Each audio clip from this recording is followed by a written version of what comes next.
ഈ ചെടീനെ നമുക്കൊന്ന് കട്ട് ചെയ്ത് മാറ്റി നടാം കേട്ടോ. കാരണം ഇതിൻ്റെ തണ്ടിലൊക്കെ എന്തോ ഒരു അസുഖം പിടിച്ചിട്ട് ചെടി പന്നലായിപ്പോയി. നമുക്ക് ഈ കമ്പുകളൊക്കെ മാറ്റി നട്ട് പിടിപ്പിച്ചെടുക്കാം. ചെടിയെല്ലാം ഞാൻ പുഴുതെടുത്തിട്ടുണ്ടേ. സ്യൂഡോമോണാസ് കലക്കി വെള്ളമാണേ. കട്ട് ചെയ്ത പീസെല്ലാം ഇതിൽ മുക്കിയെടുക്കാം. ഈ ഇലയെല്ലാം ഒന്ന് കട്ട് ചെയ്ത് കളയാം. ചെറിയ ചരലോട് കൂടിയ മണൽ മണ്ണാണ് എടുത്തേക്കണേ. ചെടിക്ക് വേര് പിടിപ്പിക്കുക, അതായിരിക്കും നല്ലത്. ചെടി അപ്പം നമ്മൾ നട്ട് വെച്ചിട്ടുണ്ട്. സ്യൂഡോമോണാസ് കലക്കി ആ വെള്ളം തന്നെ നമുക്കങ്ങ് ഒഴിച്ചു കൊടുക്കാം കേട്ടോ. പിന്നെ ഈ ആവി പറക്കണത് ചൂടുവെള്ളം വീത്തണതല്ല കേട്ടോ, മണ്ണിൻ്റെ ആവിയാണേ. വെള്ളം വീത്തിയപ്പോൾ പറന്നു പോണതാണേ.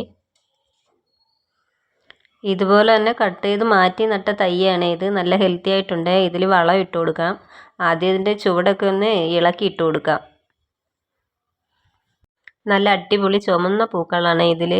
പെട്ടെന്ന് എന്താണെന്ന് അറിഞ്ഞൂടെ, പെട്ടെന്ന് എന്തോ ഒരു അസുഖം പിടിച്ച് ചെടിയെല്ലാം നശിച്ചു പോകാൻ തുടങ്ങിയപ്പോഴത്തേക്ക് ഞാൻ ഇതുപോലെ പെട്ടെന്ന് ഇങ്ങനെ തണ്ടുകളെല്ലാം കട്ട് ചെയ്ത് മാറ്റി നട്ടതാണ്. അല്ലെങ്കിൽ തന്നെ ഈ ചെടികൾ മൊത്തം നശിച്ചു പോയേനെയിരുന്നു. നമ്മൾ ഇത്രയും കഷ്ടപ്പെട്ട് നട്ടുപിടിപ്പിച്ചിട്ട് അതിങ്ങനെ നശിച്ചു പോകുമ്പോൾ നമുക്ക് സങ്കടമാവൂലേ. ഇനി വളം ഇട്ട് കൊടുക്കാം കേട്ടോ. ഞാൻ എപ്പോഴും ഈ വളമാണ് ഇട്ട് കൊടുക്കണത്. അപ്പോൾ നമുക്ക് ചുവട്ടിൽ ഇങ്ങനെ മാറ്റി ഇട്ട് കൊടുക്കാം. ചുറ്റാകെ ഇട്ട് കൊടുക്കുക. എന്നിട്ട് ഇനി മണ്ണ് ഇളക്കി ഇട്ട് കൊടുക്കുക കേട്ടോ.